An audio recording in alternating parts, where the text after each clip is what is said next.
जी, अब आपका भी स्वागत करना चाहेंगे। Very good morning.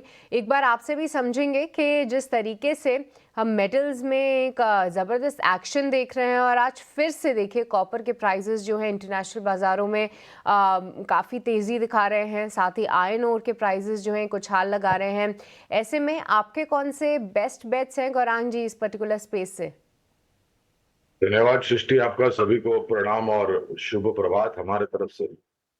तो देखिए, चाइना में जो भी खबरें आ रही हैं स्टिमुलस को लेकर के और अर्थव्यवस्था को सुधार करने के लिए, उसका एक सकारात्मक असर खास करके रियल एस्टेट सेक्टर चाइना में जो थोड़ा बहुत नकारात्मक परिस्थिति में प्रभावित हुआ था, जो भी घटनाक्रम वहां पर खड़े हुए हैं उसको लेकर के, और स्थानीय मार्केट में यानी कि हमारे भारतवर्ष देश में जिस प्रकार से मांग बढ़ रही है, उसके साथ-साथ पिछले वित्तीय वर्ष में सृष्टि जिस तरीके से लागत खर्च को लेकर के शुद्ध मुनाफे के जो मार्जिन्स थे उसमें दबाव था। लेकिन अब वो सब इतिहास हो चुका है। हमें लग रहा है कुछ 6 या 7 विकल्प कुल मिलाकर के धातु क्षेत्र में खरीदारी की सूची में है। Tata steel, JSW steel, JSPL, Hindalco, Vedanta, अ, हिंदुस्तान जिंक और एनएमडीसी।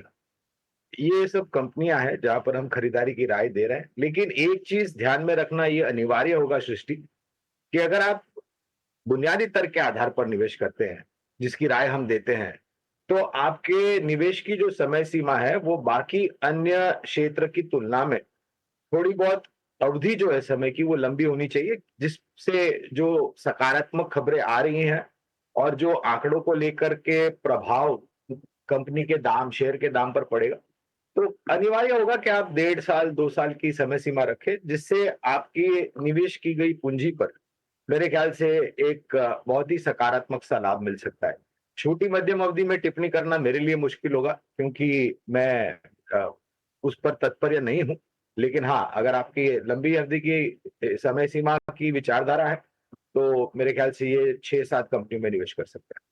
ठीक है, तो टॉप बेट समझी हमने गौरांग जी से कि पूरे स्पेस में से कहाँ पर आप लंबी अवधि में पॉजिटिव रह सकते हैं, व्यू बना सकते हैं। पर जब आयरन ओन के प्राइजेस जो हैं वो ऊपर जाते हैं, ये जो है थोड़ा सा नेगेटिव ज़रूर होता है स्टील कंपनीज के लिए।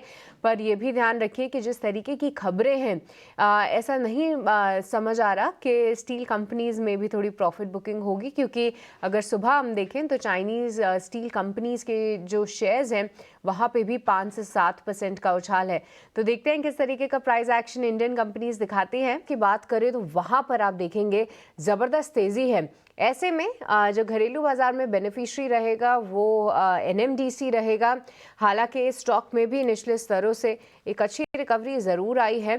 एक बेस फॉर्मेशन इसने ज़रूर किया था अपने लगभग 208 रुपए के आसपास। कई समय तक इसने वहाँ पे हॉल्ट लिया, 2 से 3 बार सपोर्ट लिया।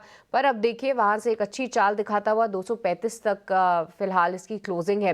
पर आदित्य, आपसे समझना चाहेंगे आप कैसे प्राइस एक्शन इसका नोट कर रहे हैं, और क्या यहाँ पे अभी भी मौके हैं, और अगर पोजिशनली इसको रखना है तो कौन से टारगेट्स पे ध्यान दें आदित्य? बिल्कुल देखिए पोज़िशनली काफ़ी अच्छे पैटर्न बन रहे हैं जो टेक्निकली हम कहते हैं हायर हाई हायर लो, वो पैटर्न बन रहे हैं तो स्टॉक का नज़रिया उसके चलते एकदम पॉजिटिव बन रहा है और अभी भी पॉजिटिव नज़रिया बना सकते हैं। जैसे अभी स्टॉक चल रहा है 235 236, इस लेवल पे स्टॉक को अक्यूमुलेट किया जा सकता है, बाय किया जा सकता है। स्टॉप लॉस रहेगा 225 का और टारगेट रहेंगे 245 से लेके 255 के।